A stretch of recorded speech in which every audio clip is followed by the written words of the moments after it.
Let's get back to Team Talk on ESPN Radio 1017, The Team. We are taking your calls at 994-1017. That's 994-1017. Now, Team Talk on ESPN Radio 1017, The Team. Welcome back to Team Talk, ESPN Radio 1017, The Team. I'm Joe O'Neill, live from Route 66 Casino Hotel outside the book at Route 66 Casino Hotel. And joining me now on the Daniels Heating and Air Conditioning Cool Take hotline is Tim Keown. He writes for ESPN.com. We had him on not too long ago talking about LaMelo Ball, the cover story he did for ESPN.com. And Tim, great to have you back in. The last time we spoke, you were up in Northern California. So we've all seen the smoke and everything that's going on up there. How's it going for you, Tim? Well, Joe, thanks for having me. And yeah, we're hanging in there. We're not in an immediate danger. And I was, I think last time we spoke, I was on a voluntary evacuation basis, and that's been lifted. So heart goes out to everyone else in the state and the whole West Coast for what's happening right now. It's harrowing what's happening right now. I know. Yeah. It's just horrible. And yeah, I'm with you all the way on that. You're continuing to work out of that area, and which leads me to the way that you had to execute the most recent ESPN.com cover story on Deshaun Watson, the quarterback for the Houston Texans. They play tonight against Kansas City, but you did it a Zoom, and you noted that in the video that, like, welcome to 2020, right?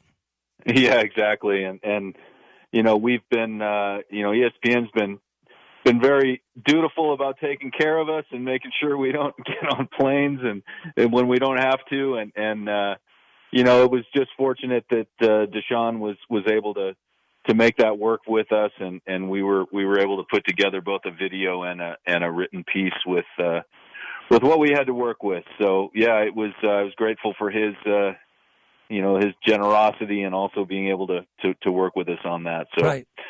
I think not as good as being in person, but right. You do what you got to do. That's right. Yeah, and you even said that, like 2,000 miles away, your preference would have been across from it. I didn't realize 24 years old. That's what kind of really even keeps this in perspective for him, at least as an NFL quarterback. Tim, is like his upside is unbelievable. I mean, he's got tremendous skills, and he's at an elite level, right?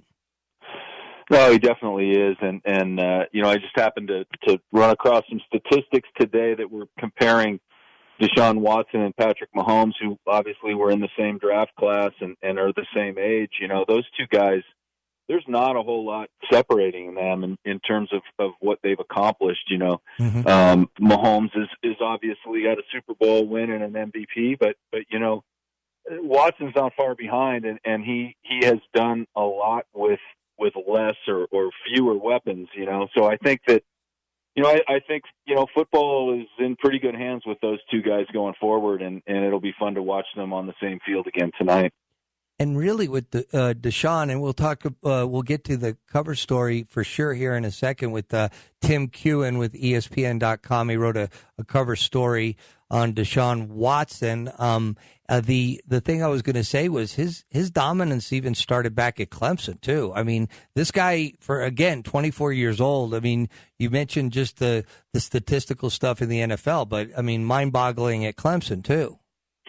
Yeah, definitely. Two national championship appearances, one victory over an Alabama team that a lot of people thought was one of the best teams in college football history, and he famously led Clemson down the field at the end of the game and threw a touchdown pass to win it with, I don't know, what was it, fewer than 10 seconds left, I think. So yeah, he's had a flair for the dramatic. He's been fantastic. He's an incredible athlete. He's really, really, really smart, and he's pretty much everything that an NFL team would want. And only 24 years old. Yeah. Yes. So the thing about him, and that's why I think it was compelling enough to put on the cover of ESPN.com, was that to this point he had stayed kind of, out of the mix. He even said it in your documentary there, or your piece about he purposely stayed away from politics, religion, so on and so forth.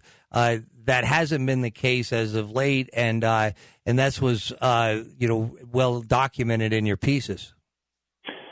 Yeah, and that's that's sort of the hook to this story is that all that's happened in the last 6 to 8 months in our world and in our country, and just how the conversation has changed, and it's changed in the NFL as well. If you think about the last black quarterback, maybe the only black quarterback that was outspoken about these kinds of issues of policing and the social justice factor of different, in Deshaun's case, the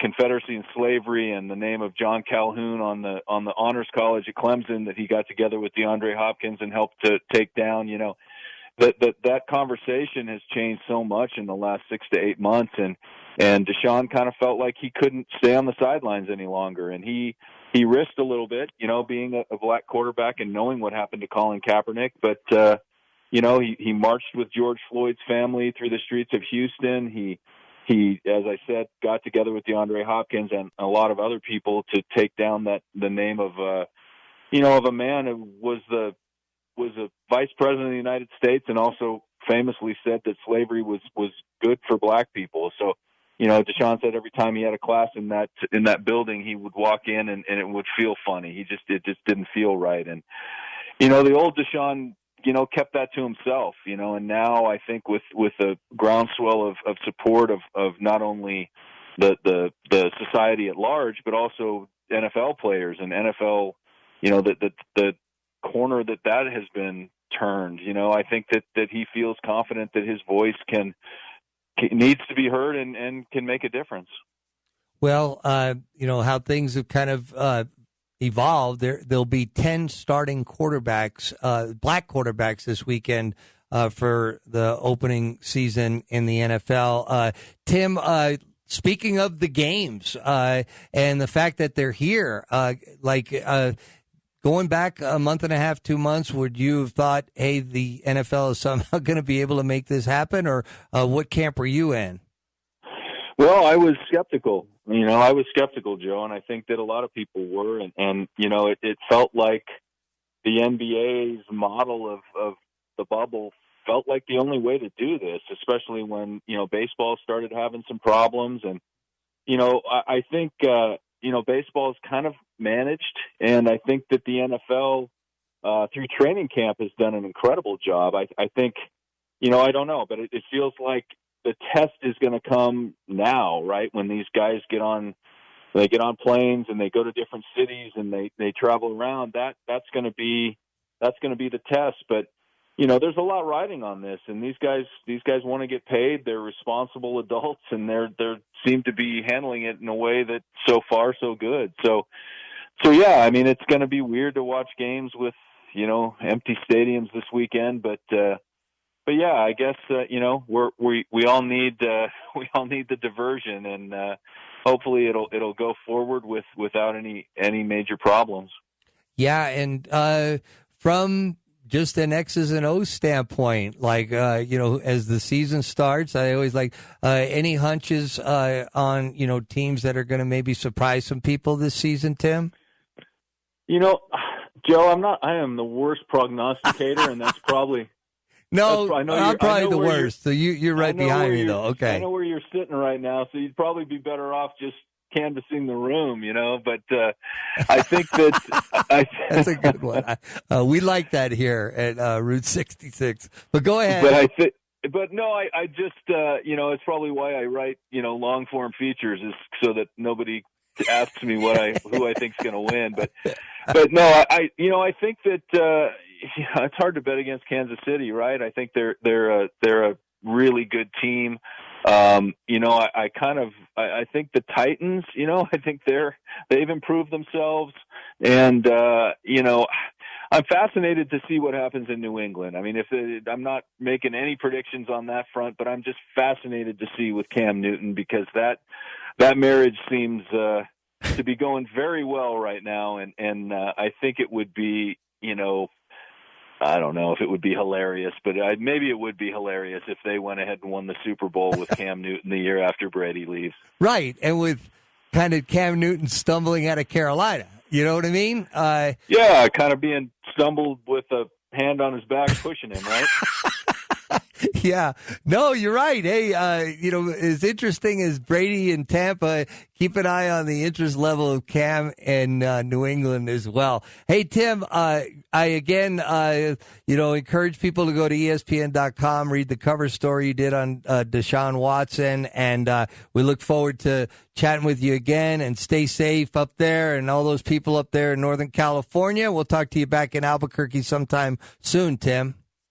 All right, Joe. I always enjoy it. Thank you. You're very welcome. Again, Tim Keown, ESPN.com. All right, more Team Talk live from Route 66 Casino. I should say the book inside Route 66 Casino Hotel. We'll be back with more Team Talk, ESPN Radio 101.7 The Team.